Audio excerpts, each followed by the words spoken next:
देख रहे हैं हिमाचल न्यूज 24/7। निर्दलीय विधायकों के इस्तीफे स्वीकार न होने पर हाईकोर्ट दायर याचिका पर आज सुनवाई हुई, जिसमें दोनों पक्षों की तरफ से अपनी अपनी दलीलें दी गई। लगभग 3 घंटे तक बहस चली, जिसमें विधानसभा अध्यक्ष की तरफ से सुप्रीम कोर्ट के वरिष्ठ अधिवक्ता कपिल सिब्बल ने पैरवी की।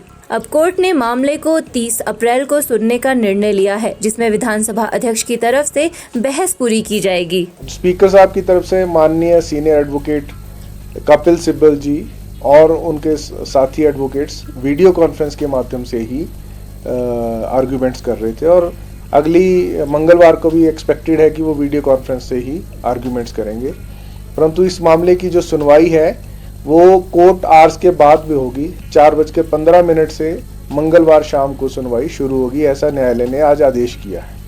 नहीं, इसमें कोई किसी प्रकार का कोई निर्देश नहीं, सिंपल एडजर्नमेंट हुई है। परंतु एक जनमानस में प्रश्न आवश्यक खड़ा है और ये प्रश्न कंटिन्यूसली सारे पूछ रहे हैं कि जो इंडिपेंडेंट विधायक हैं वो क्यों इस्तीफा देंगे। उन पे तो कोई बंदिश नहीं वो राज्यसभा में किसी को वोट करें, उन पर कोई ऐसी बंदिश नहीं वो सरकार का समर्थन करें या ना करें।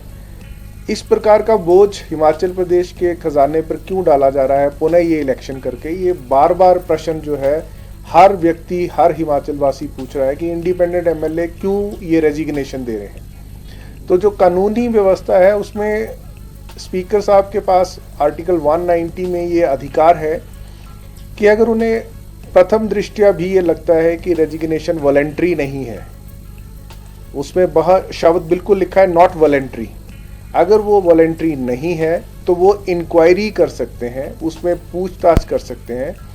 और जहाँ तक मेरी जानकारी है माननीय स्पीकर साहब उस मामले में इंक्वायरी बिठा चुके हैं और जल्द से जल्द इंक्वायरी कर रहे हैं।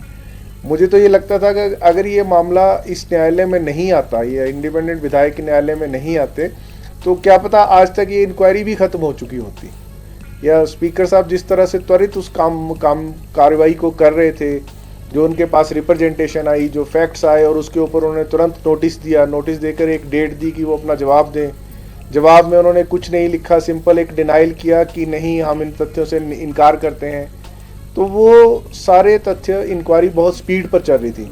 परंतु जब मामला उच्च न्यायालय में जिसको हम कहते हैं कि अब पेंडिंग हो गया है, तो उसके पश्चात माननीय स्पीकर साहब का जो भी कार्रवाई करेंगे, जिस प्रकार से भी कार्रवाई करेंगे, वो उनको पूर्ण अधिकार है। और ये लगता है कि इंडिपेंडेंट एमएलए उस इंक्वायरी को डिले करने के लिए इस मामले को उच्च न्यायालय में लंबित किया है, ऐसा महसूस होता है। परंतु मुख्य प्रश्न यही है कि वो रिजाइन क्यों करें, उनके ऊपर किसी प्रकार का कोई आरोप नहीं था। तो जो हिमाचल प्रदेश सरकार पर इस पुनः चुनाव जो करवाने जा रहे हैं उनकी मर्जी से, उनकी विम्स एंड फैंसी पे रिजाइन करने से, वो एक बहुत बड़ा यक्ष प्रश्न है जो हिमाचल की जनता को अपने ध्यान में रखना है। आप देख रहे हैं हिमाचल न्यूज 24/7।